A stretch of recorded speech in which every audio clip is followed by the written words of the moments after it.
Legends Week continues today. It's day 3, isn't it? Yeah. Technically. On Monday it was Keith Richards. Yesterday it was Johnny Marr. And today I'm joined by a man who really single-handedly revived homegrown guitar music in this country when his band's debut album came out in 1994. Shows in Main Road, 2 in Nebworth, galvanised the status as behemoths. I think that's what the Americans say. And now the lad's gone solo, of course, and confounded the critics by smashing it into the car park with his first solo album. Here to join the pantheon of legends, it's Noel Gallagher. Good morning, Noel. Thank you very much. Didn't know Johnny and Keith have been on. Yeah. What was Keith like? He was incredible. There is a picture, you can't see, it says Claire Slevin missed call, actually, but you can just about see me and him there. Oh, he looks mental, doesn't he? Wow. Oh, it was... Have you read his book, though? Yeah. His book's fantastic, isn't it? It's an incredible read, isn't it? It's brilliant. I kind of had... Because I never really bought into the myth of Keith Richards. You know, all right, and he's come up with a few riffs, haven't we all? That was my attitude. But reading his book, I was like, oh, wow, he's kind of like... He perceives music the same as like a fan does, do you know what I mean? He's great, and I love his attitude. Doesn't do it for... It's like he's still going for him, not for, you know, for critics or... You know what I mean? Doesn't do it for you, does it for himself. We mentioned Keith and Johnny Marr. I wanted to quickly get your handle on that, because I've read interviews with you in the past, and you've certainly talked about how Johnny Marr was a big influence on you. What was your entry point with these geezers musically? Keith Richards, well, I mean, you know, it's like with the Beatles and the Stones, is when do you ever first start listening to them? They're just omnipresent in your life if you're our age. Yeah.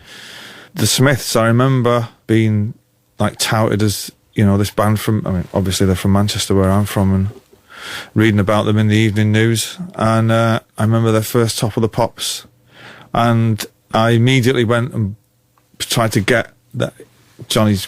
I played, you know, the big red semi-acoustic guitar, and he had the turtleneck and the shades, and I was like, wow, you know, I was a proper fan of the Smiths, still am. But Johnny's not only been he's not really an influence in the way that I've written songs, because you can't write songs like him and you can't play guitar like him. He's completely unique. Yeah. But as a person, he was great to me when I was first starting out. He's another guy that his perception of music is brilliant, and he's a good lad. Yeah. And he's funny, and he's brilliant, and he wears impeccable shoes, and he's got a great haircut. This is this is the new BBC. This is a pre-recorded. This is a pre-recorded interview. Do not try to call in. You cannot win any prizes. But you know, by the time this goes out, you will have just finished your mammoth stretch of touring and of recording. So seriously, is that what it's going to be? Are you really going to go pipe slippers, grow a beard for a while? I'm going to take voluntary redundancy and maybe grow a couple of beards. I like to get as far away from it as possible when I finish touring, because it's so full on when you're doing it. There's not just only the gigs, there's all the other stuff that goes around it. But when for the next, well, I don't know when it'll be, but you kind of just wait for some kind of call from somewhere, creative call, whether it be the elbow from the wife, which it was last time. Get out of the house, man. It was. I mean, she didn't say it in as many words, but that's what she meant. You know. When are you going to go back in the studio? I'm like, well, I don't know.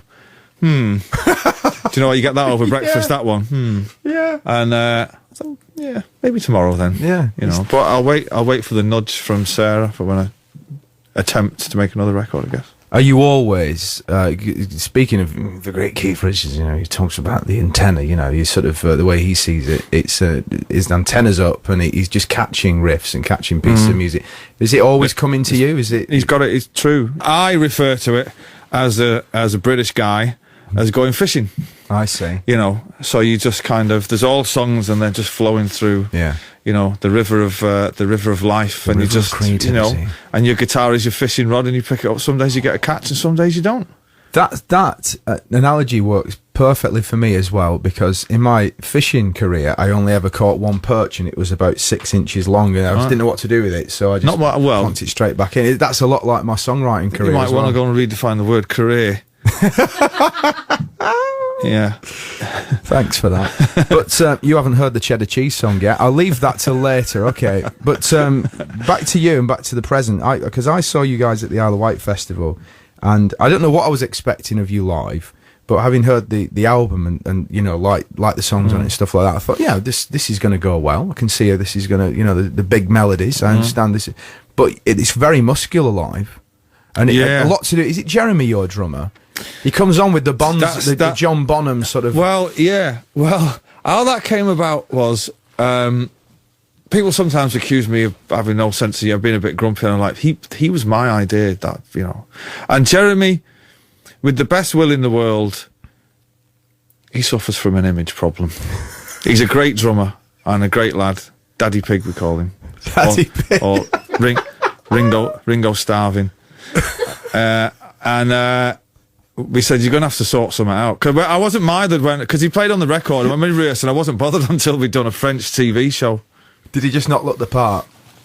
To be honest, no, he didn't, did he? No, he just. Why was it all jumpers and chords? What was the thing he was getting wrong? No, he's just not interested in that kind of. No, but it's like if people like me or you, for instance, if they say, well, this is going to be on the website, you're kind of smart, and you say he's not bothered about that, Jeremy. He's just bothered about what he's having for lunch. Do you know what I mean? And where he's going for dinner.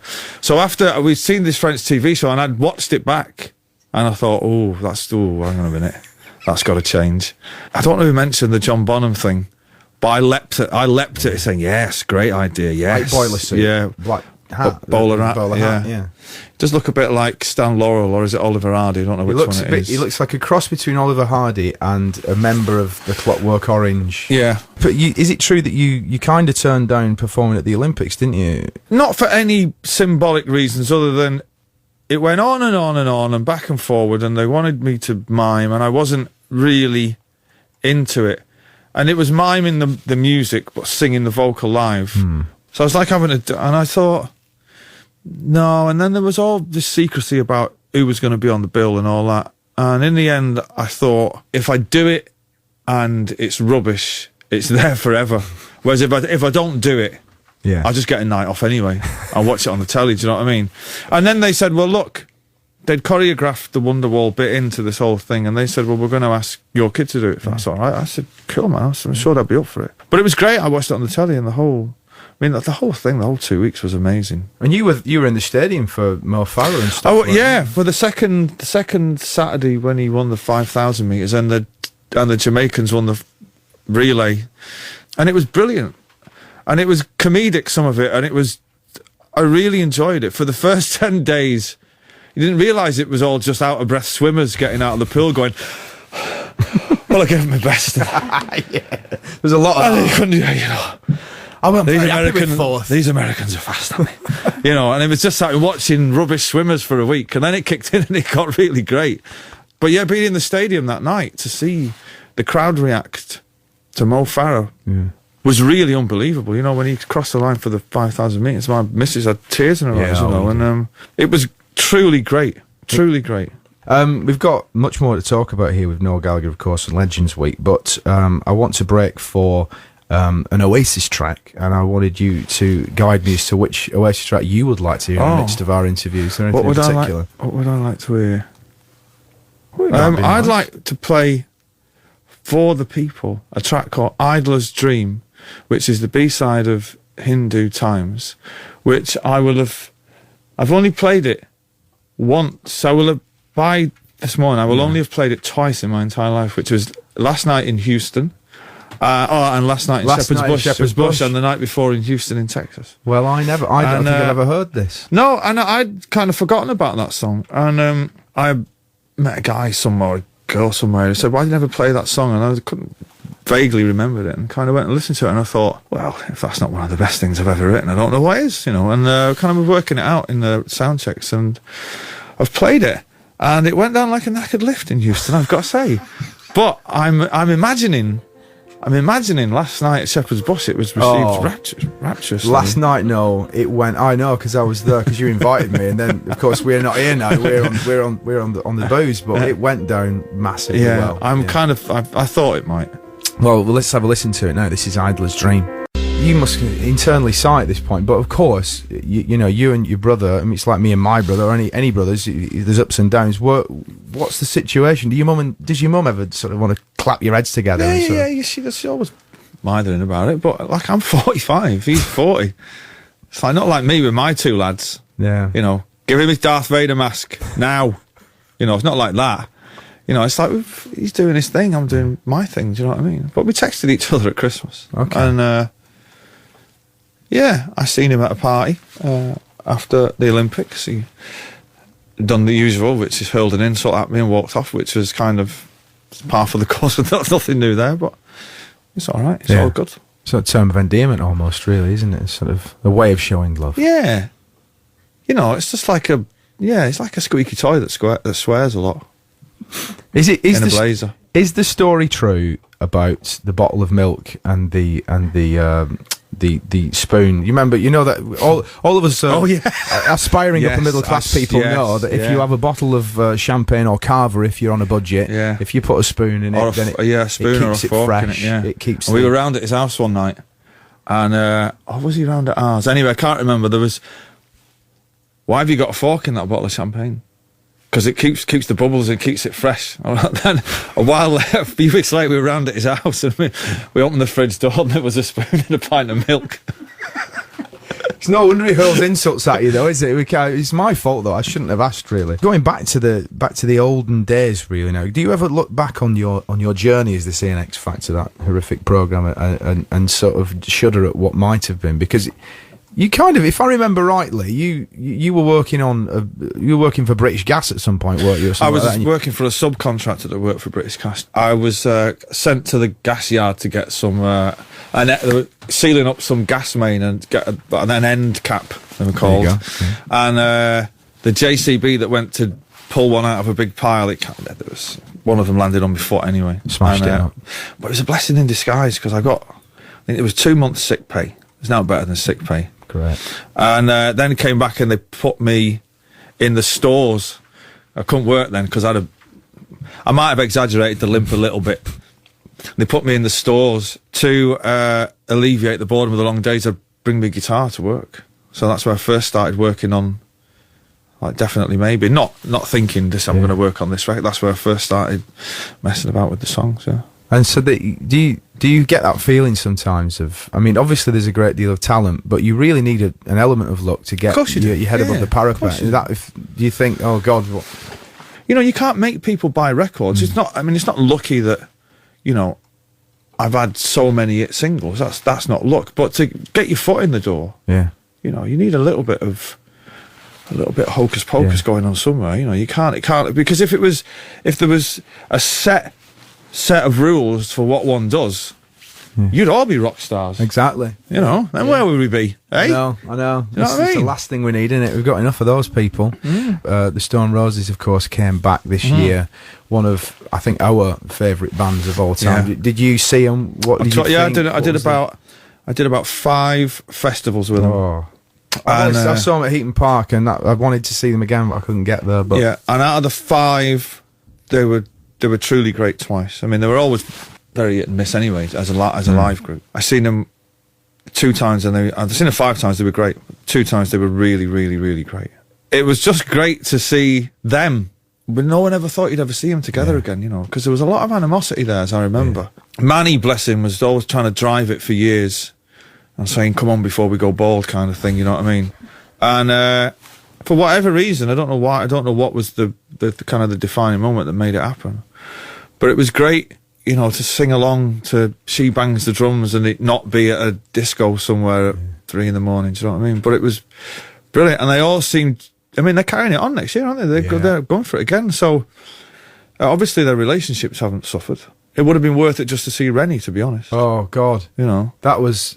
I don't think I've ever been as happy in a field in my entire life, just dancing. But the thing about that band is they're all playing lead, right? Yeah.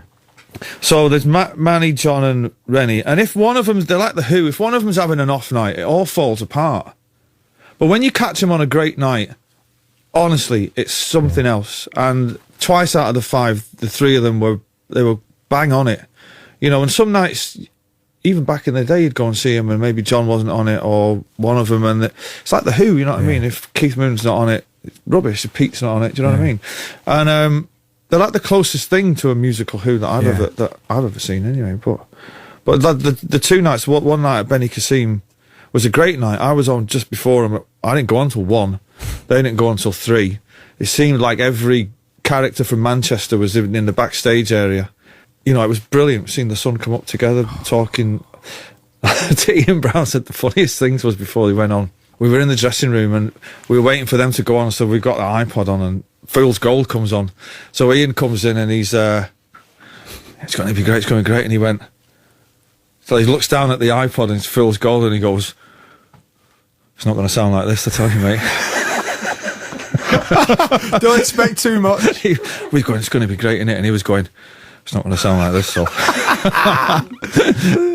Take your expectations down a little bit. But I mean, that's an interesting thing about chemistry and about bands, and you're right, they are like a bit like Zeppelin or something like that. They're all big players, aren't they? Well, they're the great bands, are the ones that have got the invisible fifth member. Yeah. You know what I mean? They're kind of like when they're on it, there's something else happening. Do you know what I mean? Did you ever feel like that with Oasis? There were some gigs where you think this guitar's playing itself tonight, you know, and then there are some gigs where you think, I really should start taking lessons. I don't know what I'm doing here tonight.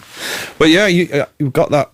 And then the most incidental of crazy little gigs, you know, the big gigs are never the best because there's too much riding on it and you may be trying a bit too hard. You're trying to sum it all up and it's too big. I don't remember Nebworth being so big. It was just like, you know, I don't know. But then though, you'd be playing some odd night in like Kentucky or something. And you'll think, this is the best we've ever played. Look at you people. Idiots. It's wasted on you. Yeah, totally. Should have done this at Nebworth. Yeah. But I remember... I was there at Nebworth and it was brilliant. I think the one of the big monumental gigs we did pull off was the Main Road gigs, I think. We were peaking then. I mean, there was peaks and troughs in Oasis all the time, but I think that was a peak of sorts. Because it just hadn't got too crazy, you know what I mean? That was... I think back on it now, it's like we were doing, you know, we only signed a record deal in 94 and we were doing a stadium in 95, you know, less than a year. You know, it went from supersonic to some might say, and we were selling out stadiums, 2 nights in stadiums. It was magical, but if I think back to it now, youth carries you through it and you're just not petrified about it. Do you know what I mean? I remember doing this and, you know, saying that the O2, it's only been 6 months, so I don't know about that, you know. And but I remember then just thinking it'd been the most natural thing in the world, you know, and rocking up at, you know, at Nebworth and just thinking, I can do this. Yeah. Where's the stage going to be? Where's the backstage bit? We're going to. All right. It is incredible to think back to that just as a punter, because it's such a weird.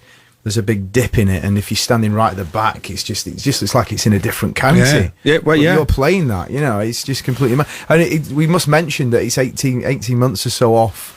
And again, I apologise in a sense for asking this question, but we're off the 20th anniversary of Definitely Maybe coming out and stuff. What do people always ask you about? What would happen, or you know, people would always expect you to get back together, and everybody does in the end. Do you feel that, or do you just think? Well, I don't. I mean, I've seen everybody from the band recently, apart from Andy. Everyone. Nobody mentioned it. As I understand it, BDI are working on a new record. I've just come back off tour. I can't speak for anybody else, and I don't want to sound callous towards Oasis fans around the world. But it's just that, I mean, they have to understand that we lived it. We did it. And it's not enough for people to email in and say, oh, we think you should do it. That's not enough for anybody in the band. Do you know what I mean? There's got to be, I guess, people that would have to. I don't believe that it could ever match up to what it was. Yeah. Saying that, I'll go on record as saying if I'm ever skint, I'll do it. Yeah. But no qualms about it, you know. Well, you won't have heard this, no, of course, because you'll be still out irresponsibly drinking after your last night before your semi-retirement. But what I can say is it's been great to have you as part of our pantheon of legends this week. Who's on next? Chris Cornell of Soundgarden tomorrow. Now, come on. Are we not going to rebrand this? I knew, as soon as I said that, I knew that you were... A legend? To who? That's not fair, that. You see, because a lot of Soundgarden... Poll on the website. Hey, he's not a legend. 64046, yes or no. It's all right, because I've pre-recorded it now, so Chris can't get upset. All right. Okay. Who's after him? Well, this is interesting. We think, because he tweeted us today, that Graham Coxon's going to come in on Friday. Top man, Graham. Now, what a great guitar legend he is, isn't he? And you've toured with him, haven't you, recently? I've done some gigs with him recently, yeah. He's a staggering guitarist, very underrated. But his band, the Graham Coxon Band, or whatever they're called. Have you seen them? Yes. They're amazing. They're really, really brilliant, aren't they? Loud. The loudest thing I might ever have heard. And he's an eccentric mod. Yeah. I do they, like him. They made up so much stuff about the animosity between you guys in the nicety, but it's nearly all nonsense, really, I suppose, isn't it? Yeah, I mean, both camps, I think, didn't mind playing up to it. I'd met Damon a few months back, and we were kind of saying, sorry about all that, but both going, was great though, wasn't it? It never happened since the Beatles and the Stones kind of thing, and it's never happened since, and I dare say it probably never will happen again, do you know what I mean? Yeah. And, we were kind of looking back on it thinking, it was great. Yeah. And out of that came that last explosion of bands when the Libertines and Razorlight and the Arctic Monkeys and Kasabian all kind of seemingly came along at the same time. It's because of that, Some ludicrous things were said, but I would hazard a guess that most of the words were probably put in people's mouths, But it's fine now. But for now, he's still intact Legends Week and emboldened by the presence of the wonderful Noel Gallagher. What can I say except thanks for coming in, mate? Well, thank you very much, and it's nice. This will be my last public speaking for a while, and thanks to everybody that came to the show last night. Brilliant. It was great. It was brilliant. Especially Thanks for clapping at the end of Idler's Dream, giving Idler's it the Dream rapturous. went massive, It's the only second time I've ever played that. Yeah. And what I can say is thanks for buying me 2 Jeroboams of champagne at the after show party, which I was not expecting. Mate, it would have been rude not to. Thanks for stripping down to your leather undies for that bet as well. Touche. Noel Gallagher, thank you very much. Nice one.